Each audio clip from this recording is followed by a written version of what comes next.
Halo teman-teman, hari ini kita akan membahas sebuah kata dari bahasa Jepang, Kaizen. Udah pernah dengar belum nih? Atau malah bingung?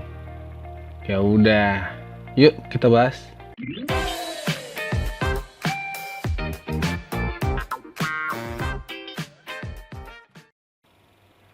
Halo teman-teman, ketemu lagi dengan gua Kien di channel Belajar Tiap Hari.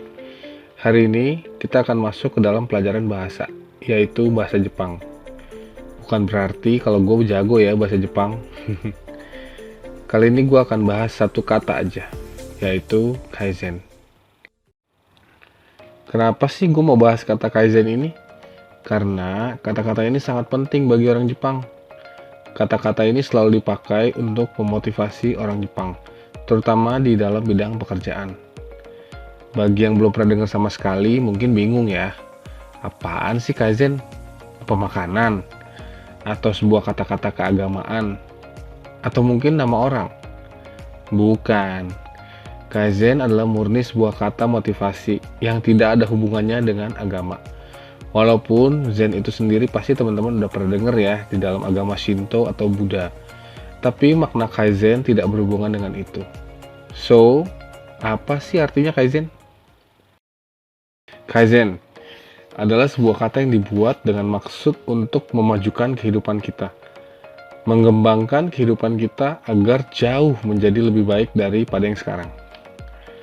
Kaizen itu sendiri terdiri dari dua kata, yaitu Kai dan Zen. Kai artinya adalah berubah, dan Zen artinya adalah baik. Dan ketika digabungkan, Kaizen berarti berubah menjadi lebih baik.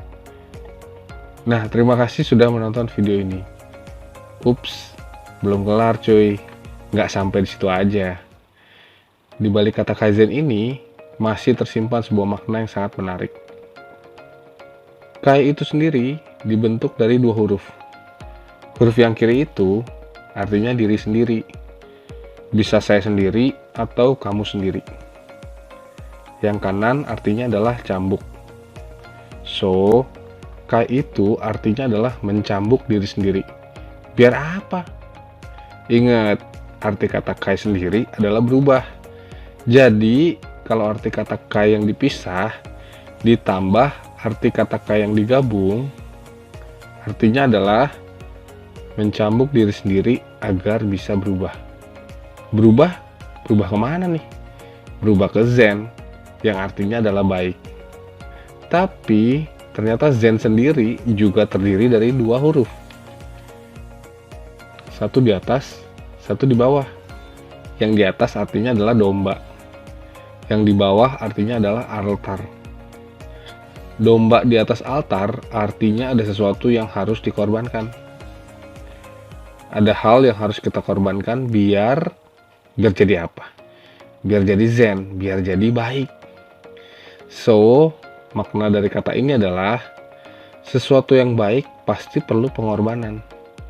Jadi, kalau arti kata Zen yang dipisah ditambah arti kata Zen yang digabung menjadi mempersembahkan sebuah korban agar menjadi lebih baik. Sekarang, kata Kai dan Zen sudah dibongkar semua. Saatnya menggabungkannya. So, Kaizen secara panjang artinya adalah mencambuk diri sendiri agar bisa berubah menjadi lebih baik dengan yakin kalau perlu ada sebuah pengorbanan untuk berubah menjadi lebih baik. Lumayan dalam juga ya artinya ya. Tapi coba dipikir-pikir lagi deh. Bener banget sih artinya.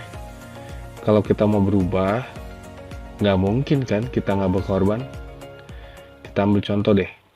Seorang pegawai perlu berjuang keras untuk naik jabatan menjadi supervisor atau manajer. Yang tadinya sering main game atau sering nonton drakor, mungkin sekarang harus memakai waktunya lebih banyak untuk bekerja. Untuk belajar juga hal-hal yang lebih mendalam tentang pekerjaannya. Karena kalau mau jadi supervisor atau manajer, ya mungkin kemampuan kita sekarang belum cukup. Ya kalau udah cukup udah jadi manajer dong. Korbanin deh waktu nonton dan waktu main dan waktu kumpul untuk diganti menjadi belajar dan praktek dan terus mendalami pekerjaan ini. Ya kadang pasti jenuh ya dan capek untuk begitu terus. Makanya kita perlu untuk mencambuk diri kita sendiri. Ingat loh, bukan orang lain yang mencambuk, tapi diri kita sendiri. Coba cambuk diri kita ini dengan mimpi-mimpi yang mau kita capai. Cambuk diri kita dengan memikirkan orang-orang yang mau kita bahagiain. Mungkin istri kita, orang tua kita, atau anak kita. Proses cambuk dan pengorbanan ini harus dilakukan oleh diri kita sendiri secara terus-menerus. Itulah semangat Kaizen. Semangat Kaizen ini bisa diterapkan di mana aja, nggak hanya di contoh gue barusan di tempat kerja. Tapi sebenarnya filosofi panjang ini baru dikenal di tahun 1980-an. Dan sampai hari ini sudah diterapkan di ratusan perusahaan-perusahaan besar di dunia. Filosofi Kaizen pertama kali diperkenalkan oleh sebuah perusahaan yang pasti lu pada semua udah pada tahu dan kenal, yaitu perusahaan Toyota. Toyota selalu menerapkan filosofi Kaizen dalam pekerjaan yang dilakukan. Pada tahun 1980, Toyota adalah salah satu perusahaan yang paling maju dalam bidang pembuatan mesin.